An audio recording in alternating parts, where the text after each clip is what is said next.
ನಮಸ್ಕಾರ ಫ್ರೆಂಡ್ಸ್. ಇವತ್ತು ನೋಡಿ ಒಂದು ದುರಿತಗಳ ಅಂದರೆ ಕಷ್ಟಗಳ ಪರಿಹಾರಕ್ಕೆ ಒಂದು ರಂಗೋಲಿಯನ್ನು ಹೇಳ್ಕೊಡ್ತಿದ್ದೀನಿ. ಯಾವ ರೀತಿ ಒಂದು ರಂಗೋಲಿಗಳನ್ನು ಹಾಕಬೇಕಂತ ನೋಡೋಣ ಬನ್ನಿ. ನೋಡಿ ಫ್ರೆಂಡ್ಸ್, ಇದು ಎರಡೆರಡು ಲೈನ್ ಥರ 3 ಸಾರಿ ಹಾಕೋಬೇಕು ನೋಡಿ. ಎರಡೆರಡು ಲೈನ್ ಥರ ಜೋಡಾಗಿ 3 ಲೈನ್ ಹಾಕ್ಕೊಂಡು ಅಡ್ಡ 3 ಹಾಕ್ಕೊಂಡು ಮತ್ತು ನೆಕ್ಸ್ಟ್ ಈ ಕಡೆಯಿಂದನೂ ಎರಡೆರಡು ಲೈನ್ ಹಾಕೋತ ಮೂರು ಸಾಲಿ ಹಾಕೋಬೇಕು ನೋಡಿ. ಇದು ಯಾವುದೇ ಕಷ್ಟಗಳಿದ್ದರೆ ಒಂದು ಪರಿಹಾರವನ್ನು ಕಂಡುಕೊಳ್ಳುವಂತಹ ಒಂದು ರಂಗೋಲಿ ನೋಡಿ. ಇದು ಕಷ್ಟ ಪರಿಹಾರದ ರಂಗೋಲಿ. ಈ ಥರ ನೋಡಿ, ಮೂರು ಅಡ್ಡ ಬಂತು ಮತ್ತು 3 ಅಗಲ ಮತ್ತು 3 ಉದ್ದ ಬಂತು ನೋಡಿ ಸ್ನೇಹಿತರೆ. ಮತ್ತು ಮೂಲೆಯಲ್ಲಿ ಎರಡೆರಡು ಲೈನು ನಾವು ಹಾಕೋಬೇಕು ನೇರವಾಗಿ ನೋಡಿ. ಯಾವುದೇ ಒಂದು ಕಷ್ಟಗಳಿದ್ದರೆ ಇದನ್ನು ಹಾಕುತ್ತಾ ಬಂದರೆ ನಮ್ಮ ಕಷ್ಟಗಳ ಒಂದು ಪರಿಹಾರವಾಗುತ್ತೆ ನೋಡಿ. ಈ ಸೈಡು ಇದೇ ಥರ ಹಾಕೋಬೇಕು. ಮೂಲೆಯಲ್ಲಿ ಎರಡೆರಡು ಲೈನ್ ಅಂತೂ ಬಿಡಲೇಬಾರ್ದು, ಎರಡೆರಡು ಲೈನ್ ಹಾಕೋಬೇಕು. ಸ್ವಲ್ಪ ಕಷ್ಟ ಅನಿಸುತ್ತೆ ನೋಡಿ ಇದು ಹಾಕುವಾಗ.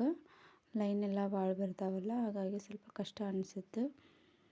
ಇದು ಒಂದು ಕಷ್ಟಗಳ ಪರಿಹಾರವನ್ನು ಬೇಗನೆ ತಂದು ಕೊಡ್ತೈತಿ. ಇದನ್ನು ದಿನಾಲೂ ಒಂದು ದೇವರ ಮುಂದೆ ಹಾಕುವಂಥ ರಂಗೋಲಿ. ಹಾಗೆ ಬಂದುಬಿಟ್ಟು ಮತ್ತು ತುಪ್ಪದ ದೀಪವನ್ನು ಹಚ್ಚಿ ಈ ರಂಗೋಲಿಯನ್ನು ಹಾಕಬೇಕು ನೋಡಿ. ತುಪ್ಪದ ದೀಪದೊಂದಿಗೆ ಹಚ್ಚಿ ಇದನ್ನು ಹಾಕಬೇಕು ದೇವರ ಮುಂದೆ. ನಮ್ಮದೇ ಯಾವುದೇ ಕಷ್ಟಗಳಿದ್ದರೆ ಅದನ್ನು ಬೇಡಿಕೊಂಡು ದೀಪ ಹಚ್ಚಿ ಈ ರಂಗೋಲಿ ಹಾಕುವುದರಿಂದ ಕಷ್ಟ ಪರಿಹಾರವಾಗುತ್ತದೆ ನೋಡಿ ಸ್ನೇಹಿತರೆ. ಇದು ಒಂದು ಉದ್ಯೋಗದ್ದಾಗಿರ್ಬೋದು, ಮದುವೆ ಆಗಲಾರದ್ದಾಗಿರ್ಬೋದು, ಒಂದು ಆರಾಮಿಲ್ಲರದ್ದಾಗ್ಬೋದು, ಎಂಥದ್ದೇ ಕಷ್ಟಗಳು ಬಂದರೆ ಒಂದು ಪರಿಹಾರ ಕೊಡುವಂತಹ ರಂಗೋಲಿ ನೋಡಿ ಇದು. ಅಂದರೆ ಇದನ್ನು ಹಾಕಿ ಒಂದು ನಾವು ನಂಬಿಕೆ ಇಟ್ಟು ಮನಸ್ಸಿಂದ ಹಾಕಿ ನೋಡಿದರೆ ಇದು ಆಟೋಮೆಟಿಕ್ಕಾಗಿ ನಿಮಗೆ ಒಂದು ಪ್ರತಿಫಲ ಗೊತ್ತಾಗುತ್ತೆ ನೋಡಿ. ನೆಕ್ಸ್ಟ್ ಬಂದುಬಿಟ್ಟು ಇದು ಈ ಥರ ಹೂವಿನ ಥರ, ಒಂದು ಕಮಲದ ಹೂವಿನ ಥರ ಇದನ್ನು ನಾವು ಎಲ್ಲ ಗೆರೆಗಳನ್ನು ಕೂಡಿಸ್ಕೋಬೇಕು. ಗೆರೆ ಆಲ್ರೆಡಿ ಇರ್ತಾವಲ್ಲ, ಎಷ್ಟು ಗೆರೆಗಳು ಬಂದಿದ್ದಾವೆ ಅಷ್ಟಕ್ಕೂ ಒಂದು ದಳಗಳನ್ನು ಮಾಡಿಕೊಳ್ಬೇಕು ನೋಡಿ.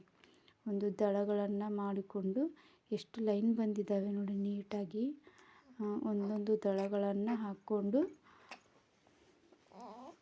ಒಂದು ಹೂವು ಥರ ಕಾಣಿಸುತ್ತೆ ನೋಡಿ.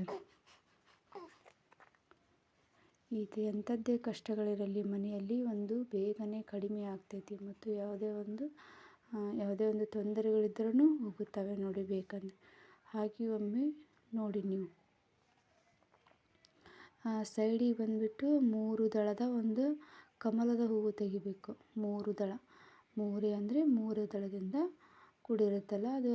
ಹಾಗಾಗಿ 3 ದಳದ ಒಂದು ಕಮಲವನ್ನು ಎರಡು ಸೈಡ್, ಒಂದು ಬಲಕ್ಕೆ ಮತ್ತು ಒಂದು ಎಡಕ್ಕೆ 3 ದಳದ ಒಂದು ಕಮಲವನ್ನು ನಾವು ತೆಗಿಬೇಕು.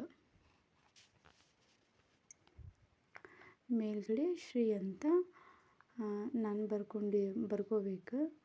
ಏನು ಒಂದು ಶ್ರೀ, ಒಂದು ದೇವರ ನಾಮ ಅಲ್ವಾ, ಹಾಗೆ ಒಂದು ಯಾವುದೇ ರೀತಿಯ ಒಂದು ಬರೋದಿದ್ರೆ ಬರಿಬೇಕು. ದೇವರ ಮುಂದೆ ಎಲ್ಲ ಏನು ಬರೆದ್ರೂ ನಡೆಯುತ್ತೆ ಅಂತ ದೇವರ ನಾಮ ಬರೆದ್ರೂ ಸಂಕಲ್ಪ ಮಾಡಿಕೊಂಡು ನಾವು ಇದನ್ನು ಹಾಕಬೇಕು. 4 ಕಡೆ ಒಂದು ಪದ್ಮವನ್ನು ಹಾಕಿಕೊಂಡು ನಮಗೆ ಯಾವುದೇ ಕಷ್ಟಗಳಿದ್ದರೆ ಸಂಕಲ್ಪ ಮಾಡಿಕೊಂಡರೆ ಪರಿಹಾರವಾಗುತ್ತೆ ನೋಡಿ. ಈ ರಂಗೋಲಿ ನಿಮಗೆ ಏನಾದರೂ ಇಷ್ಟ ಆದರೆ ನಮ್ಮ ಚಾನಲ್ಗೆ ಸಬ್ಸ್ಕ್ರೈಬ್ ಆಗಿ ಸಪೋರ್ಟ್ ಮಾಡಿ.